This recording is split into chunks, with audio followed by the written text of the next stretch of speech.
Welcome back to the channel, guys. Recently I have just gotten a lot of work done on the engine bay compartment of this car. If we go ahead and pop the hood on this, take a look at our beautiful motor that we have in here. Got that LS Nun swap. Psych. We are going to obviously be putting back in the 6G72 twin turbo motor that we've been working on with the big turbos.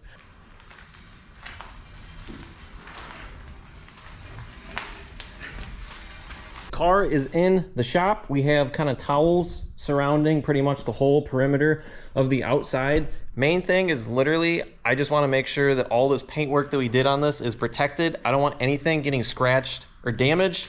We have the wiring harness all pushed off to the side. Right now we're just working on getting this kind of subframe in. We need to get the front subframe. I have it laying on the floor so we can get all these motor mounts situated up and on.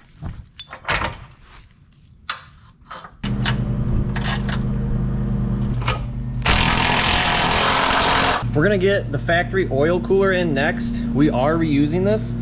This just mounts up underneath the wheel well. It's 3 bolts.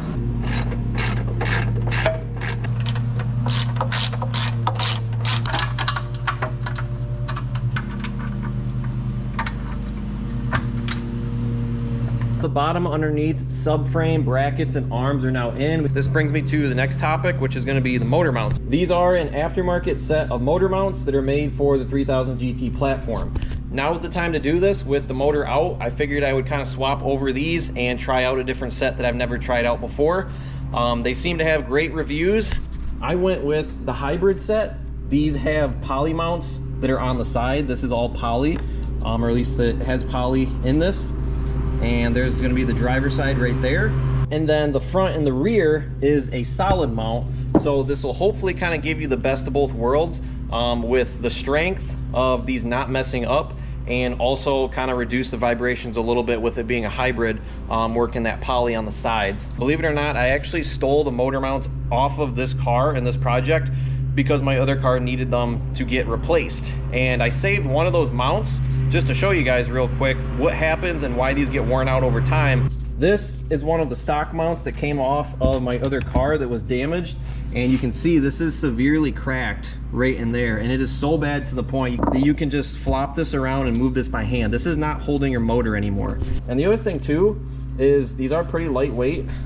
Weight savings, probably save a couple pounds just going with this new setup.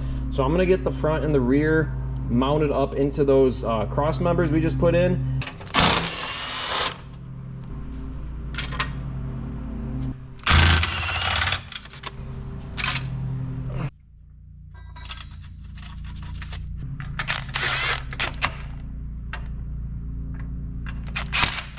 The rear one in, this one, it can go on either way. It does flip around. It has 2 sides to it. This should be more angled towards the front and kind of pushed out towards the front. If it's pushed out towards the back, you're probably not gonna be able to get your motor in. And as we're looking at the front, this one has a little bit of adjustability. We can see this moves a little bit. So probably wanna keep this a little bit loose until we get the motor in and kind of see where exactly we're gonna put it. But we'll just get it kind of cinched down a little bit and then snug it all up once everything's in place. These aftermarket mounts also use and retain all the same exact factory bolts and hardware as your previous ones. It's motor time. I'm gonna try to make this as easy as possible on this driver's side and give us as much clearance as we can. I already pulled off the crankshaft pulley. We'll get this bolt out of here because I want that extra space. We're also gonna take off these pulleys and these extra bolts that kind of protrude, because I want all the space we can get. And then it's just our AC tensioner on the very bottom. We're gonna now move this 400-pound power plant back into its home, into the engine bay.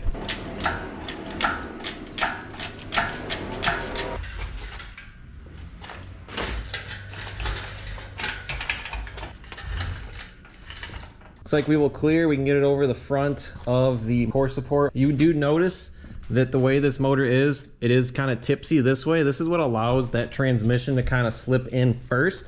So the transmission will go down, it'll be angled, and then we can kind of work on getting stuff in there, and we can get a jack under that trans to lift that section back up and kind of level some stuff out once it's in.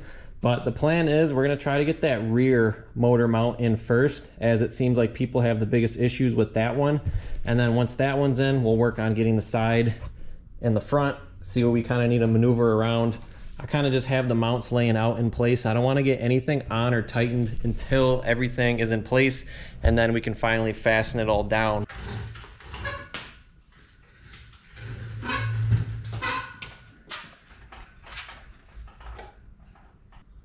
Trying to keep it away from this.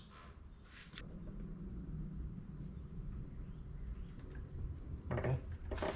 We're gonna hook up just a ratchet strap to this transmission, and we're gonna use this method. We'll probably hook it up to these cable brackets.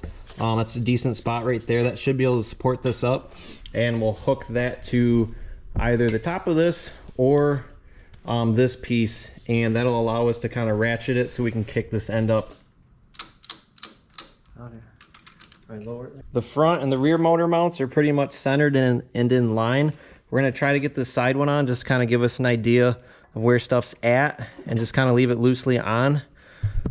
Looks like we still need to come forward a little bit in order to get this lined up. And this is the last one to get. That one's... This is just tighten it up. Motor is officially in the car. It took maybe an hour or two of kind of just jockeying it around and maneuvering it back and forth on the leveler, on the jack, trying to get things kind of situated. If you're doing this, my suggestion is kind of like I mentioned first thing, get that rear motor mount in very first thing before you get pretty much anything else in place. That's the hardest one to get. I spent quite a bit of time messing around because I did not do that. I got in the front and the side and the rear. I only had part way in. It was not all the way through, and I had to end up taking stuff and mounts back apart so I could finally get that rear. The other thing is it's probably easier if you do this without that cross member brace, because your transmission can kind of hit up on that while you're trying to put this in, and you got to kind of play around if you do leave that in. So definitely would suggest taking that out. Did have a little bit of trouble with the transmission side. Save the transmission for last. I already had the cherry picker was completely removed, and I just had the transmission setting in here. The easiest way to do this is take the piece that goes to the transmission, this mount bracket right here, completely get this out of the way and bolt this aftermarket mount to your side rail to this chassis first thing. Get this in here nice and snug, and then after that's snug, then you can go put this piece on next with these big 17mm bolts. It slides over the top of it, and then lastly you can slide your bolt right through. So that is it. Let's go ahead, pull off our covers. Whew! That looks freaking sick. That lollipop red looks absolutely awesome in contrast with the yellow of this car. What I want to get started with first is kind of putting together all of the accessories on this driver's side. We need to get the crankshaft pulley in, we need to get the alternator, the AC delete custom bracket, that one pulley, and then all of the power steering pump with all of those pulleys too as well. I think that will be a good place to start. I do have one upgrade that I'm going to show you guys really quick that I did make the decision to go with. A lightweight crankshaft pulley from 3SX, as you can see. This is, I believe it's like machined aluminum. It's a lot lighter than the stock factory one, and kind of looking this over, it looks like this thing wants to fall apart, so that was the deciding factor in doing this. You can take this and kind of move it. You can see this lip moves on you. So the stock one weighs close to about probably 8 or 9 pounds. This only weighs like 2.5. It's quite a bit of weight savings with that. Any weight you can take off of your accessory drive belt train should lighten it up and be able to free up a little bit more power.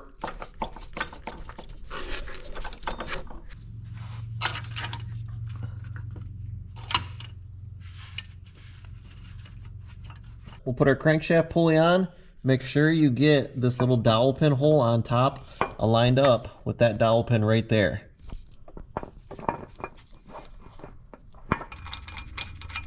And I know there's a certain torque spec, but we're just going to hit this with the impact, get it zipped on, and that should be just fine.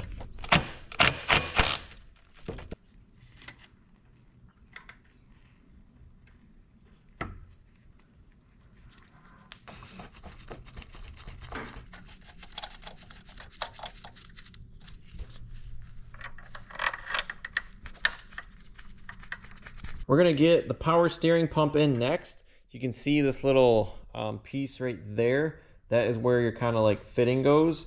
This is gonna be facing 90 degrees back.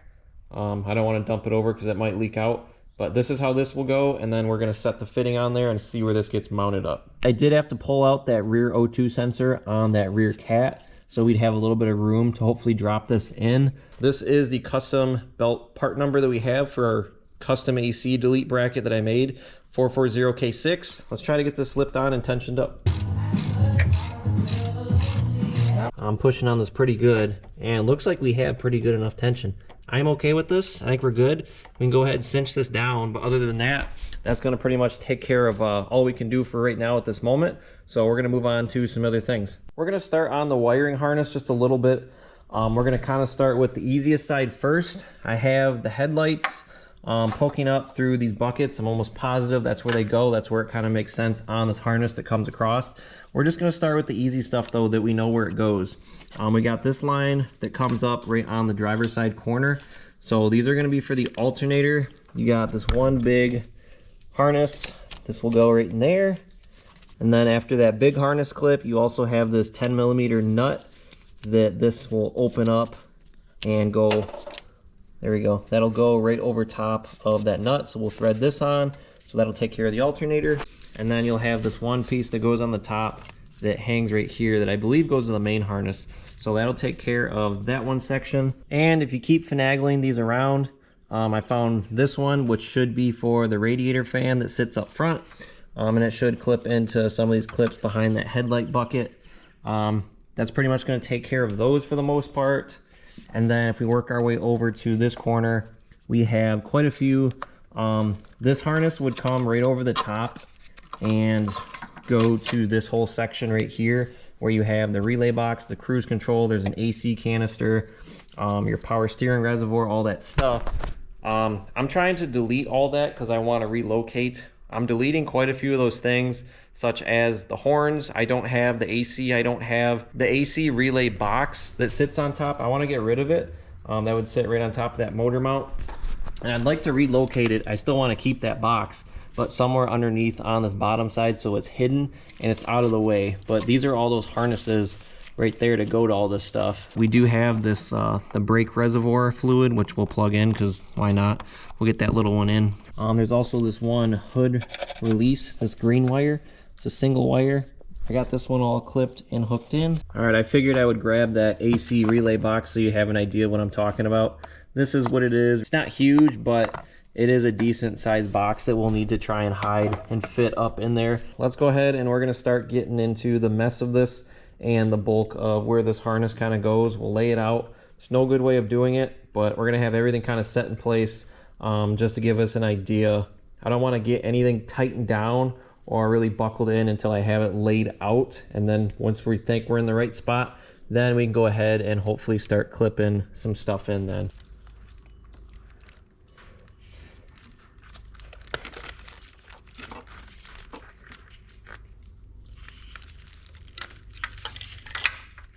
I think I now have, after fighting with this for probably like an hour or so, this wiring harness kind of tackled how I want it. I have this section curved around the transmission. Underneath, it should be able to clear the shifter linkages once we put those on.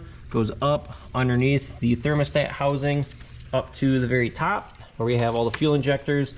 We have this whole harness section right over in the front side of the motor. We have all these connections for the back side, the throttle body, all that stuff. That looks good. And then we have the additional starter one that comes down this way. That's going the right direction. So I cross-referenced a lot of stuff with how this is done on my other VR4 motor, and that's kind of been a huge help in doing this. So definitely great. I'm gonna start clipping some stuff in and finally get some of these connections kind of done up.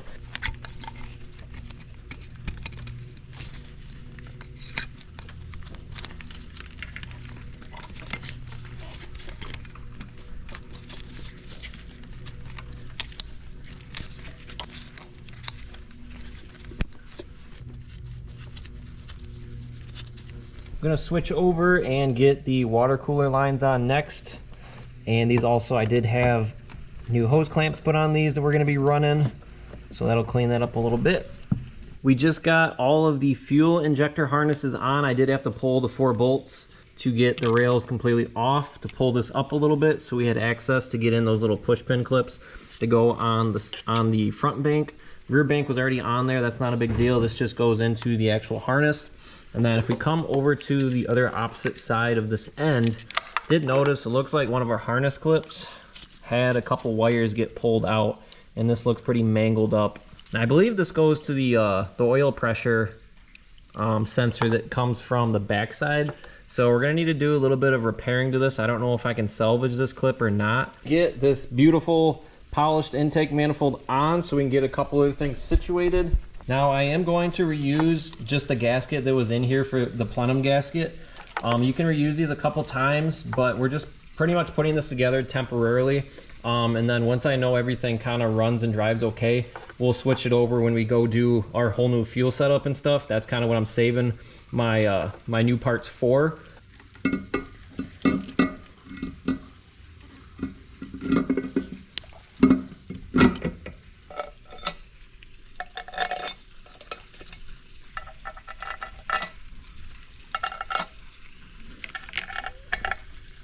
Plenum completely installed and on. That all went on great. No issues with that whatsoever. We're now going to get the throttle body connected up. Now previously, when I originally bought this car, I ended up finding out that there was no gasket in between the throttle body and the plenum, which there needs to be one. I think that was one of the biggest reasons why this car was kind of stalling out and not idling that great. A new gasket for this. Now this came in my Felpro complete engine overhaul gasket kit, and this is actually made out of paper. This is a crappy gasket, and I know that. These should be metal gaskets. All of your gaskets that go on the actual intake system should be metal. Again, this is just temporary. We're just going to use this just for now.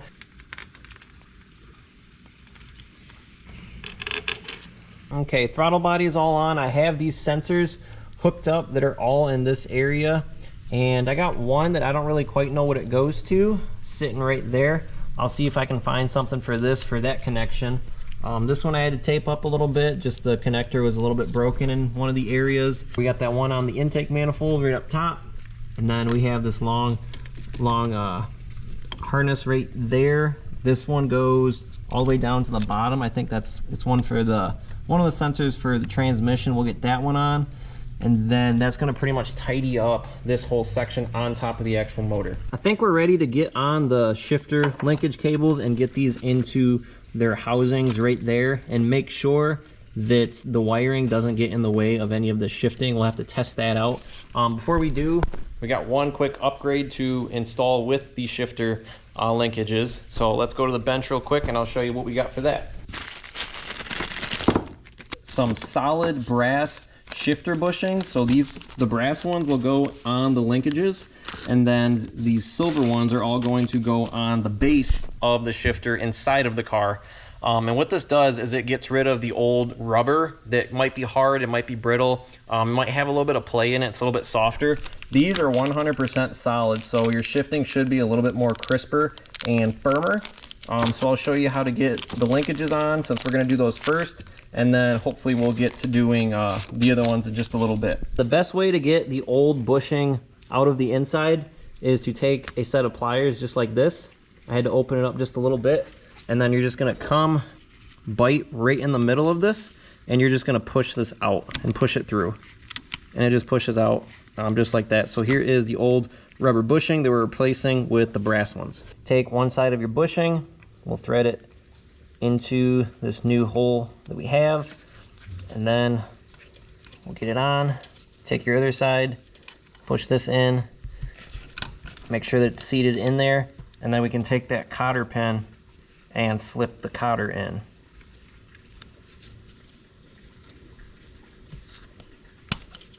That is all that there is to it. Then lastly, we just need to get this section back in. So we'll pull this back to get this threaded and started, and then that will push right in, and then we just need that key. Here's what those keys look like. Take it, slide it in, we'll get a little hammer, tap that in, and then that will stay in place. So we'll just repeat with the other one. This shifter cable is a little bit longer, so it's going to go to the brackets that's a little bit farther forward. And now that we have the shifting linkage all kind of mocked up, looks like it's sitting in here pretty decent. I don't really think the wiring harness is gonna be a problem with it. But let's go test this out because I'm dying to know what this is gonna do inside of the car. If we can go into all the gears, it seemed like I could on the actual transmission shifter linkage itself, but let's see what it's doing inside. Let's try first, nice. Second, beautiful. Third, good. Fourth, yep. Fifth, sixth, yep. Okay. I don't really have any issues with that. This hasn't been ran, still needs fluid in it, needs to be gone through and kind of broken in, but I have no complaints with that whatsoever. And for those shifter base bushings, those will go on the bottom side of the shifter where it sits. There's 4 bolts that need to come out in order to replace them. Moving down to the bottom section of this wiring harness, and you have off of this loom that comes kind of right under the coil packs, there's these 2 harness clips right there. I'm almost positive that these go down to that one cross member right there where the O2 sensors sit on from the downpipe exhaust once we get that on. So that takes care of that. The other thing is you have this other harness that snakes in front of the transmission. It comes right here. I just grounded it to one of the transmission bolts right there, you can see. And then the other end is gonna go to the starter, which we're gonna hook up right now. And we're gonna torque up the bell housing bolt. Since I have not did this, since I connected it to the motor, I have not torqued them up. These go to right about 53 foot-pounds.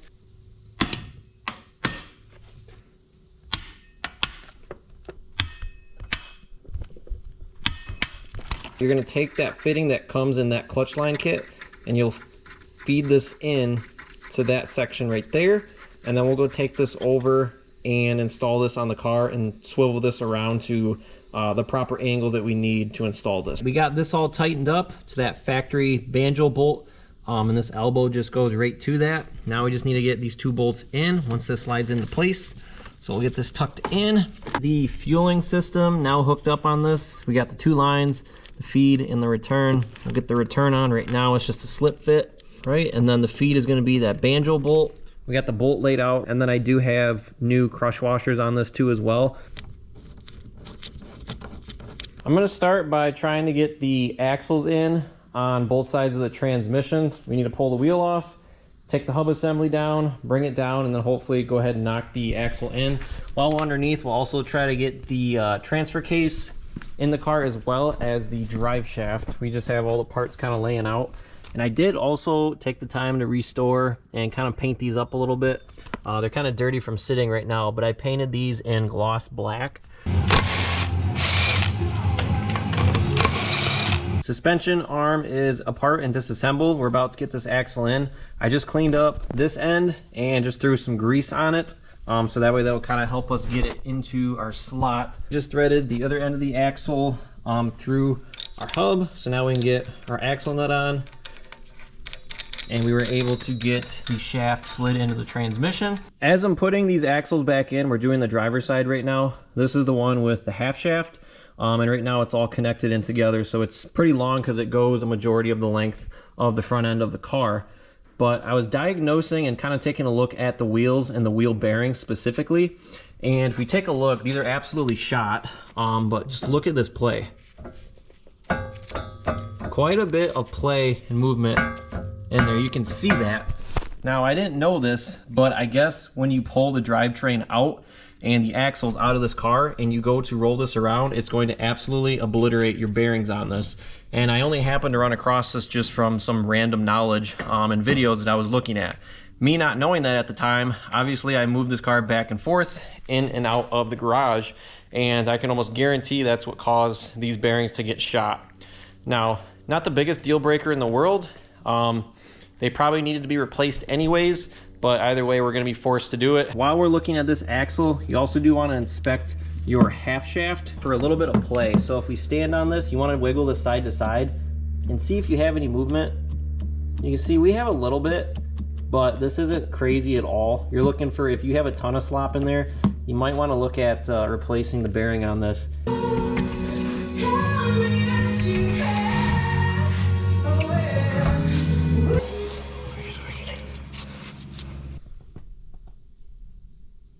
All the axles are in, drive shaft is in, transfer case is in.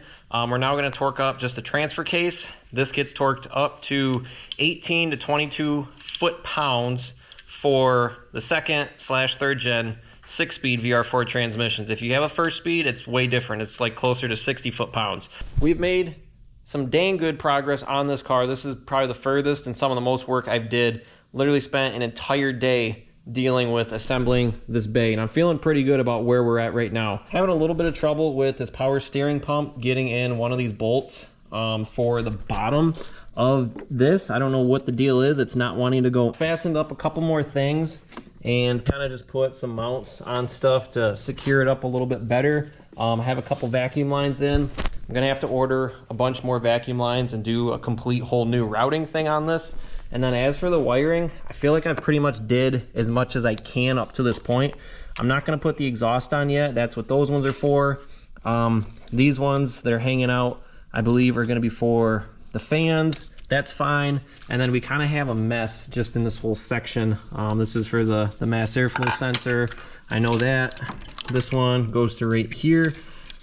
There's a lot of these lines that I don't know what they're actually for. I'm pretty sure I looked even on my other car and some of them are just hanging out in this general area like this glob that we got going on. A couple of lines just like for the battery terminals, these are so corroded that they just fell and ripped right off. So we're gonna have to do some replacing of a couple of these lines that are just loose. You can see they're just bare ends.